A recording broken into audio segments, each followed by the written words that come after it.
General 4th semester విద్యార్థులకు good morning. మన subject అయిన బిజినెస్ లాస్ బిఎల్ సబ్జెక్ట్లో కాంట్రాక్టు ఆవశ్యకాల గురించి మనం తెలుసుకున్నాం. ఈ కాంట్రాక్ట్ ఆవశ్యకాల్లో ప్రతిపాదన, స్వీకృతి అనేవి రెండు ఆవశ్యకాలు ఉన్నాయని, అయితే ప్రతిపాదన గురించి మనం గత క్లాసులో ఇన్ డీటెయిల్డ్గా కేసుల ఉదాహరణలతో సహా మనం తెలుసుకోవడం జరిగింది. ఇప్పుడు ఈ రోజున మనం స్వీకృతి అంటే ఏమిటి, స్వీకృతిని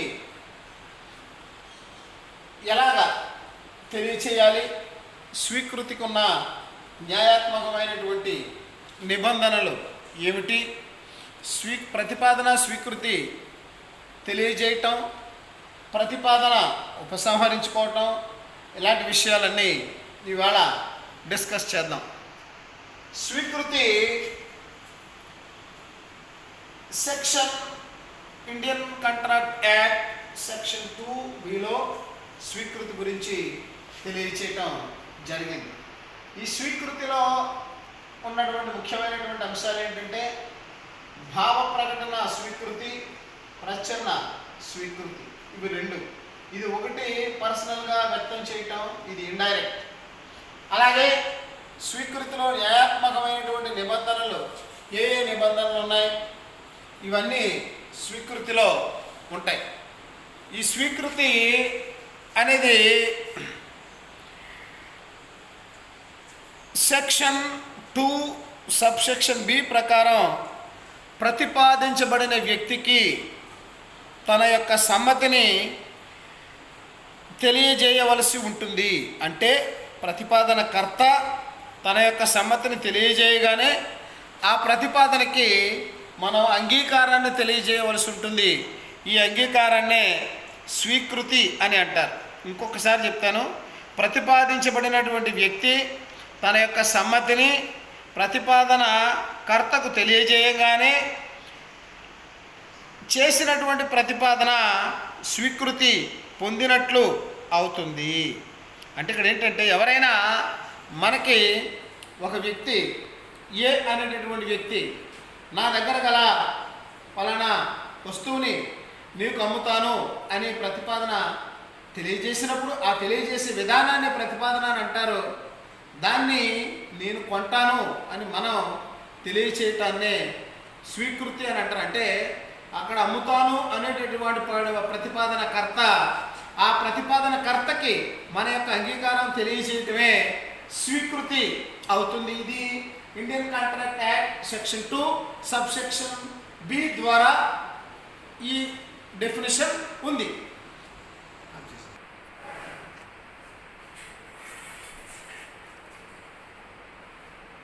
ప్రతిపాదించబడిన వ్యక్తికి అంగీకారం తెలియజేయగానే కాంట్రాక్టు ఏర్పాటు పూర్తి అవుతుంది అని సెక్షన్ 2(b) చెప్తా ఉంది. అంటే ఎవరైతే మనకి ప్రతిపాదన చేశారో వాళ్ళకి మన యొక్క సమ్మతి తెలియజేయటం ద్వారా మన యొక్క స్వీకృతిని తెలియజేసినట్లు అవుతుంది. ఈ స్వీకృతి రెండు రకాలు. ఒకటి భావ ప్రకటన స్వీకృతి, రెండు ప్రచ్ఛన్న స్వీకృతి. అంటే ప్రతిపాదించబడినటువంటి వ్యక్తి తన యొక్క అంగీకారమును మౌఖికంగా కానీ లిఖితపూర్వకంగా కానీ తెలియజేసినట్లయితే దానిని భావ ప్రకటన స్వీకృతి అని అంటారు. అంటే ఎవరిని ఉద్దేశించి అయితే ప్రతిపాదన చేయటం జరిగిందో ఆ వ్యక్తి తన యొక్క అంగీకారాన్ని ప్రత్యక్షంగా కానీ లిఖితపూర్వకంగా కానీ తెలియజేయనట్లయితే అలాంటి భావ ప్రకటనని స్వీకృతి, భావ ప్రకటన స్వీకృతి అని అంటారు. రెండవది ప్రచ్ఛన్న స్వీకృతి. ఈ స్వీకృతి, ప్రచ్ఛన్న స్వీకృతి అనేది పరిస్థితుల మీద అలాగే ప్రవర్తన మీద ఆధారపడి ఉంటుంది. పరిస్థితులు మరియు ప్రవర్తన మీద ఆధారపడి ఉంటుంది. ఉదాహరణకి వి రావ్ వర్సెస్ ఏ రావ్ అనే కేసులో ఒక విధవరాలైనటువంటి తన మేనకోడలతో ఒక ప్రతిపాదన చేశాడు. ఈ ప్రతిపాదన ప్రకారం మేనగోడలు ఆమె వద్దకు వచ్చి ఉన్నట్లయితే తన స్థిరాస్తిని ఆమెకు బదిలీ చేయటానికి అంగీకరించాడు. మేనకోడలు ఇంటికి వచ్చింది, ఆమె చనిపోయే వరకు ఉంది. ఈ ప్రచ్ఛన్న స్వీకృతి కాబట్టి ఆమెకు ఆస్తి లభించింది. ఇక్కడ ఏంటంటే వి రావ్ వర్సెస్ ఏ రావ్ అనేటటువంటి కేసులో ఒక ఆయన ఏమన్నాడంటే మేనగోడలకి ఒక ప్రతిపాదన చేశాడు. ప్రతిపాదన చేసి ఆ ప్రతిపాదన ప్రకారం మేనగోడలు తన దగ్గరకు వచ్చి ఉన్నట్లయితే తన యొక్క ఆస్తిని ఆమెకు పూర్తిగా బదిలీ చేస్తాను అని అన్నాడు. ఇక్కడ ఆయన అడిగిన ప్రకారం వచ్చింది, ఆవిడ దగ్గర ఉంది. అయితే అతను చనిపోయే వరకు ఆవిడ దగ్గర మేనగోడలు. ఇది స్వీకృతి తెలియజేయలేదు, రిటర్న్గాను లేదు, నోటి మాట ద్వారా లేదు. ఆవిడ యొక్క ప్రవర్తన, పరిస్థితులు, అంటే ఆవిడ అక్కడికి వచ్చి ఉన్నది కాబట్టి ఆవిడ దానికి స్వీకృతి తెలియజేసినట్లే అతని ప్రతిపాదనకి. కాబట్టి ఆ ఆస్తి ఆమెకు సంక్రమిస్తుంది. న్యాయ ప్రకారం ఇక్కడ అతను ప్రతిపాదించిన ప్రతిపాదనకి ఇక్కడ స్వీకృతి ఉన్నది అని తెలియజేయటం జరుగుతూ ఉంది. అయితే ప్రతిపాదనని ఎవరు స్వీకరించవచ్చు? ప్రతిపాదనని ఎవరు స్వీకరించవచ్చు అంటే సాధారణటువంటి ప్రతిపాదన అయితే ఎవరైనా దానిని స్వీకరించవచ్చు. ఉదాహరణకి Carlill versus Carbolic Smoke Ball Company case సాధారణ ప్రతిపాదన కిందకే వస్తుంది. కార్లిల్ స్వీకరించింది కాబట్టి ఈ కేసు ప్రకారం సాధారణమైనటువంటి ప్రతిపాదన ఎవరైనా సరే స్వీకరించవచ్చు. కేసు వివరాలు. Carlill versus Carbolic Smoke Ball case ఏంటంటే, ఈ కార్బాలిక్ స్మోక్ బాల్ అనేటటువంటి వారు వార్తాపత్రికలో ఒక ప్రకటన చేశారు. ఈ ప్రకటన ప్రకారం ఈ స్మోక్ బాల్స్ కంపెనీ వారు తయారు చేసినటువంటి ఒక మందుని ఇన్ఫ్లుయెంజా అనే అంటువ్యాధి సోకిన వారు వాడినట్లయితే అలాంటి వారికి ఈ ఇన్ఫ్లుయెంజా అనేటటువంటి అంటువ్యాధి రాదు.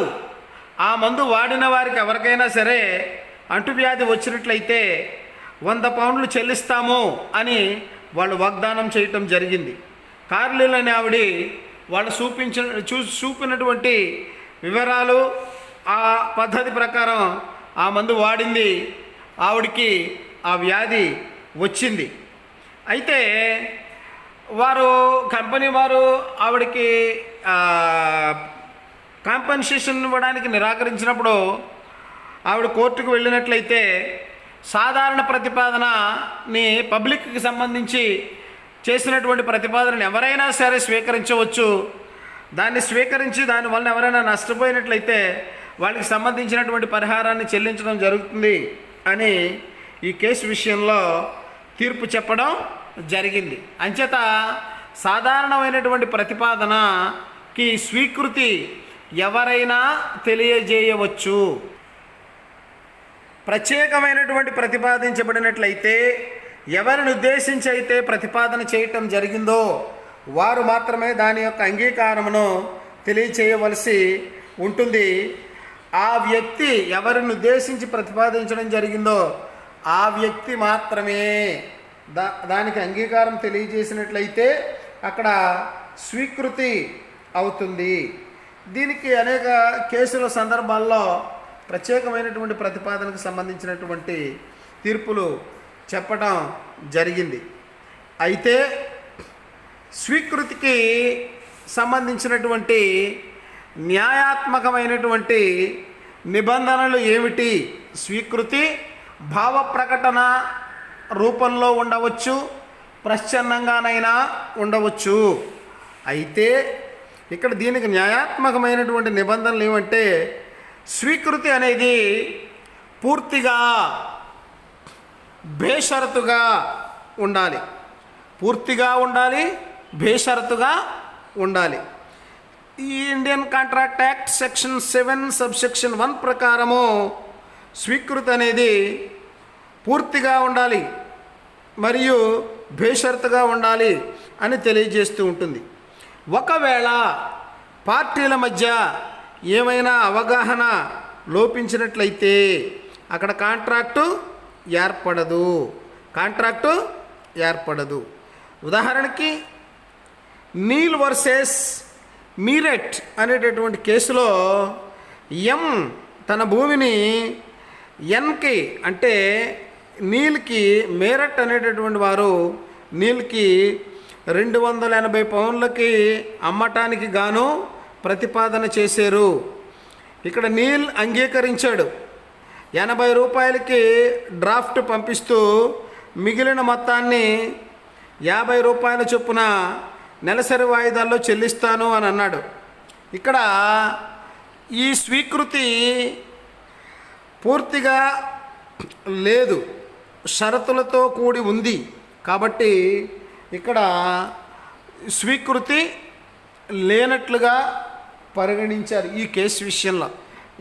ఏ విధంగా అంటే ఇక్కడ మేరట్ అనేటటువంటి వాడు 280 పౌండ్లకి తన దగ్గర ఉన్నటువంటి ఆస్తిని అమ్ముతాను అన్నాడు. అమ్ముతాను అన్నప్పుడు బేషరతు అంటే అదే 280 రూపాయలకి నేను కొంటున్నాను అని ఉండాలి, లేకపోతే దానికి చెల్లించే విధంగా ఉండాలి. ఇక్కడ నీళ్ళు ఏం చేశాడంటే 80 రూపాయలేమో డ్రాఫ్ట్ పంపించాడు, మిగిలిన మొత్తాన్ని 2 వాయిదాల్లో చెల్లిస్తాను అని అంగీకారాన్ని తెలియజేశాడు. ఇక్కడ షరతు ఉంది ఏంటి? 80 రూపాయలు ఇప్పుడు ఇస్తాను, 2 వాయిదాల్లో మిగతా 100 పౌండ్లు ఇస్తాను అని. ఇక్కడ స్వీకృతి లేదు. అంచేత మనం తెలియజేసేటటువంటి స్వీకృతి పూర్తిగా అంటే అసంపూర్తిగా ఉండకూడదు, అలాగే బేషరతుగా కూడా ఉండకూడదు. ప్రతిపాదన కర్తకి స్వీకృతిని తెలియజేయవలసిన అవసరం ఉంది. ఈ స్వీకృతిలో ప్రతిపాదించబడినటువంటి వ్యక్తికి తెలియచేయాలి. మానసిక అంగీకారం కాదు, మౌనం అంగీకారం కాదు. కాంట్రాక్ట్ ఏర్పడాలి అంటే మౌనం, అంగీకారం, అర్ధాంగీకారం అనేటటువంటి వ్యవహారాలు ఇక్కడ చెల్లుబాటు కావు. పూర్తిగా ప్రతిపాదనకర్తకి తెలియచేయాలి. ఇక్కడ ఫెల్ట్ హౌస్ వర్సెస్ బిండ్లే అనేటటువంటి కేసులో ఇక్కడ ఫెల్ట్ హౌస్ తన మేనల్లుడికి ఉత్తరం రాశారు. ఈ ఉత్తరంలో ఈ ఫెల్ట్ మేనల్లుడు గుర్రాన్ని 30 పౌండ్లకి కొనుగోలు చేయడానికి ప్రతిపాదించాడు. ఒకవేళ నీ వద్ద నుండి ఎటువంటి జవాబు రాకపోయినట్లయితే ఆ గుర్రం నాదిగా భావిస్తాను అని వ్రాశాడు. మేనల్లుడు తన వద్ద పనిచేయుచున్న ఉద్యోగస్తునితో ఈ ప్రత్యేకమైనటువంటి గుర్రమును ఎవరికి అమ్మవద్దు అని చెప్పాడు. ఎందుకంటే ఇది మామకు అమ్మడానికి అంగీకరించడం జరిగింది అని చెప్పాడు. కానీ ఆ విషయం ఎఫ్కి తెలియచేయలేదు. ఉద్యోగస్తుడు పొరపాటున ఆ ప్రత్యేకమైనటువంటి గుర్రాన్ని 3వ వ్యక్తికి అమ్మేశాడు. వీడు ఎఫ్ అనేటటువంటి వాడు న్యాయస్థానంలో దావా వేయటం జరిగింది. అయితే అతనికి వ్యతిరేకంగా తీర్పు చెప్పడం జరిగింది. మేనల్లుడు మానసికంగా అంగీకరించాడు, కానీ ఆ స్వీకృతిని ఎఫ్ అనేటటువంటి వాడికి తెలియచేయలేదు. కాబట్టి ఇరువురి మధ్యన ఎలాంటి కాంట్రాక్టు ఏర్పడలేదు అని తీర్పు చెప్పడం జరిగింది.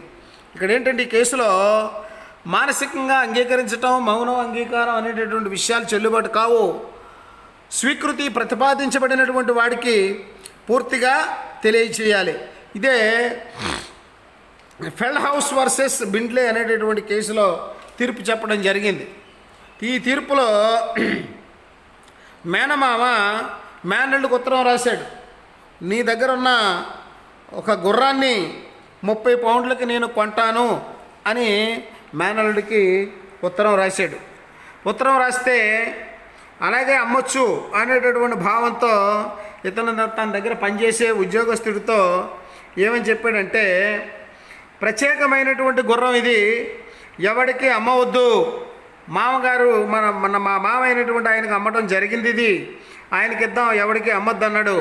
కానీ ఇది మామకి తెలియచేయలేదు, మేనల్లుడు మామకి తెలియచేయలేదు.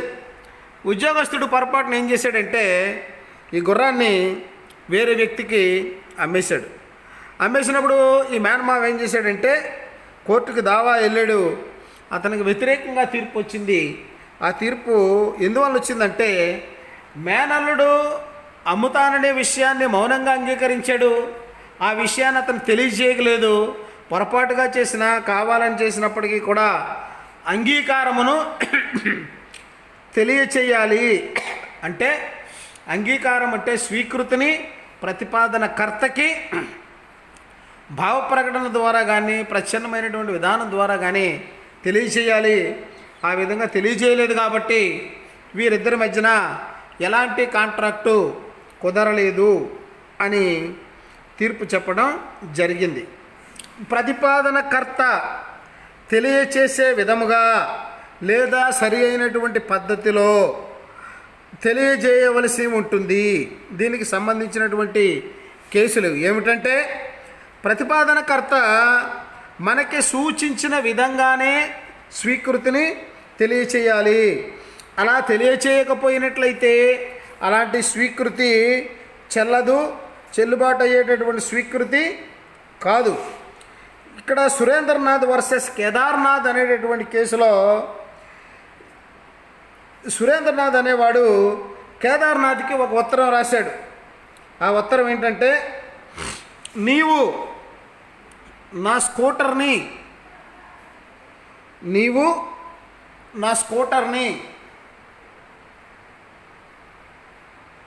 20,000 రూపాయలకి కొనుగోలు చేస్తావా అని వ్రాశాడు.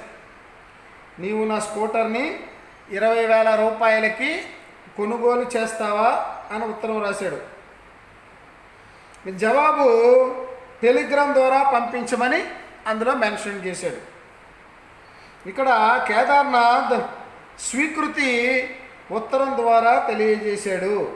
తెలియజేసినట్లయితే ఇక్కడ సురేంద్రనాథ్ నిరాకరించాడు. ఇలా నిరాకరించడం న్యాయసమ్మతం అని తీర్పు చెప్పడం జరిగింది. ఎంచేతనంటే ఇక్కడ సురేంద్రనాథ్ అనేవాడు ప్రతిపాదనకర్త, కేదార్నాథ్ అనేవాడు స్వీకృతిని తెలియజేయాలి. ప్రతిపాదనకర్త అనేటువంటి సురేంద్రనాథ్ నీ యొక్క సమ్మతిని అంటే నీ యొక్క స్వీకృతిని టెలిగ్రామ్ ద్వారా నాకు తెలియజేయమని అడిగాడు. అంటే కర్త చెప్పిన విధంగానే సరి అయిన పద్ధతిలో మనం తెలియజేయాలి. అయితే కేదార్నాథ్ అనేవాడు ఉత్తరం ద్వారా తెలియజేశాడు. దాన్ని సురేంద్రనాథ్ యాక్సెప్ట్ చేయలేదు. ఎందువల్లంటే ఈ కేదార్నాథ్ అనేటటువంటి వాడు సరి అయినటువంటి విధంగా తన యొక్క స్వీకృతిని తెలియజేయలేదు అని తీర్పు చెప్పడం జరిగింది. ఒకవేళ తెలియజేయకున్నట్లయితే సముచితమైన లేదా సరి అయిన పద్ధతిలో వ్యక్తపరచాలి. పద్ధతి తెలియజేసినప్పటికీ ప్రతిపాదనకర్త వేరే విధంగా తెలియజేసినట్లయితే ఆ ప్రతిపాదనకర్త సముచితమైన కాలంలో తన యొక్క నిరాకరణను అతనికి తెలియచేయాలి, లేదా అడిగిన విధంగా తెలియజేయమని కోరవచ్చును. ఎటువంటి జవాబు రాకుండా స్వీకృతి అంగీకరించినట్లుగా భావించాల్సి ఉంటుంది. అంటే ప్రతిపాదనకర్త స్వీకృతిని టెలిగ్రామ్ ద్వారా చేయమని అడిగాడు, ఇక్కడ స్వీకృతి ఉత్తరం ద్వారా తెలియజేశాడు, దానికి నిరాకరించాడు. కాబట్టి అది సక్రమమైనటువంటి స్వీకృతి కాదు. అయితే స్వీకృతి గడువు తేదీలోగా తెలియజేయవలసిన అవసరం ఉంది. స్వీకృతి అనేది గడువు తేదీ లోపు తెలియజేయాలి. ఇక్కడ ఏంటంటే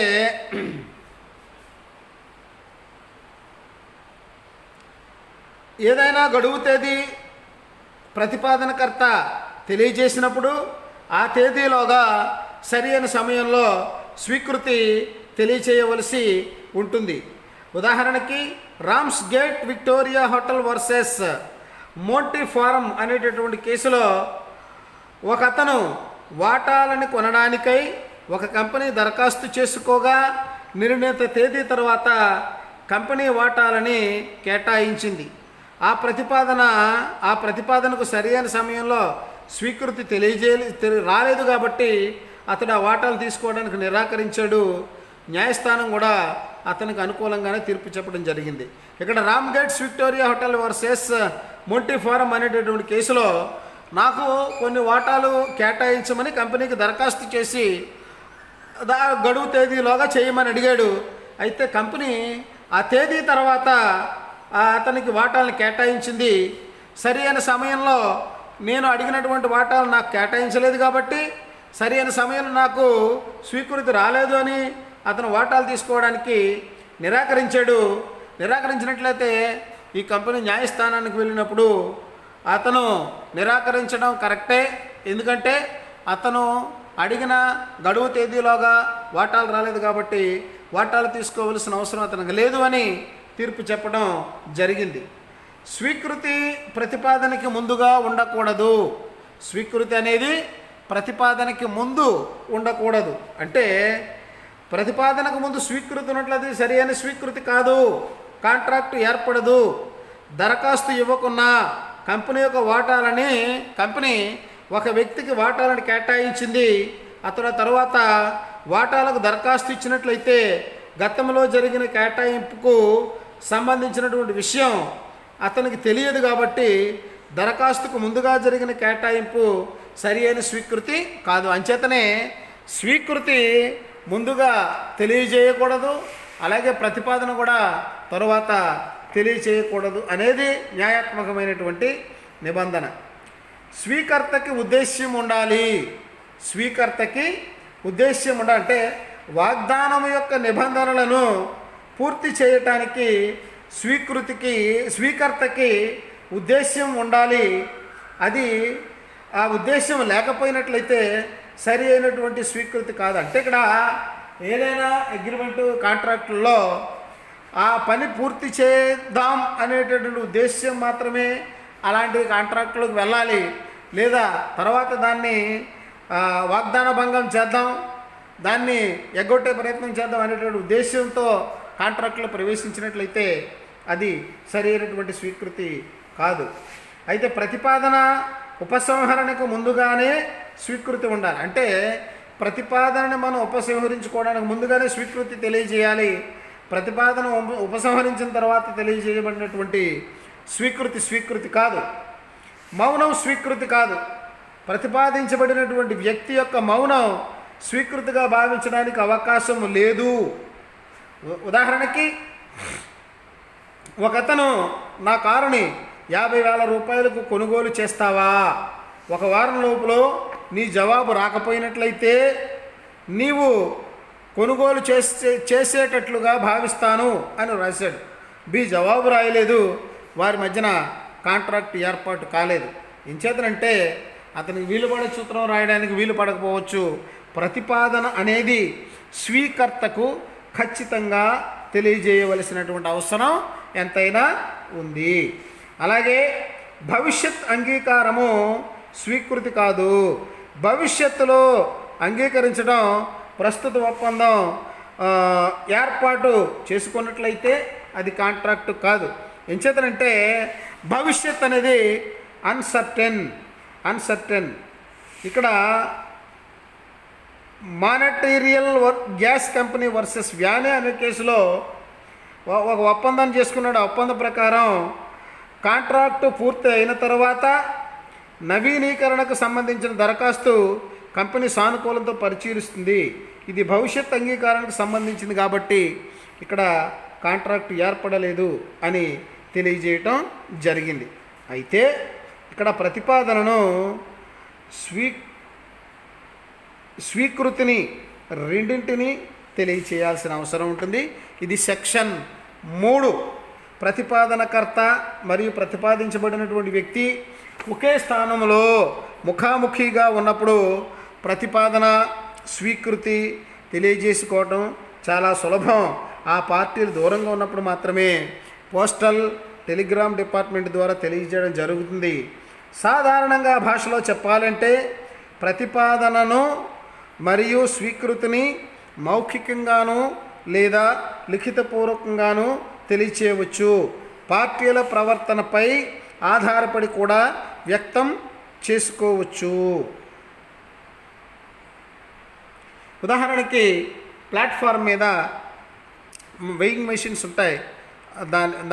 అందులో మనం డబ్బులు వేసి మన యొక్క వెయిట్ని చూసుకుంటూ ఉంటాం. ఇది అందులో రూపాయి ఇన్సర్ట్ చేయండి, మీ వెయిట్ను తెలుసుకోండి అని ఉంటుంది. అందులో రూపాయి వేసి మనం ఎక్కడం మన స్వీకృతి, వాడు రూపాయి వేయండి అనేది వాడి యొక్క ప్రతిపాదన. తెలియజేయటం ఎప్పుడు పూర్తి అవుతుందంటే ప్రతిపాదనకర్తకి తెలియగానే, ప్రతిపాదించబడినటువంటి వ్యక్తికి తెలియగానే ఆ ప్రతిపాదన పూర్తయినట్లు అవుతుంది. స్వీకృతిని తెలియజేయాలి. స్వీకృతిని ఉపసంహరణను కూడా తెలియజేయాలి.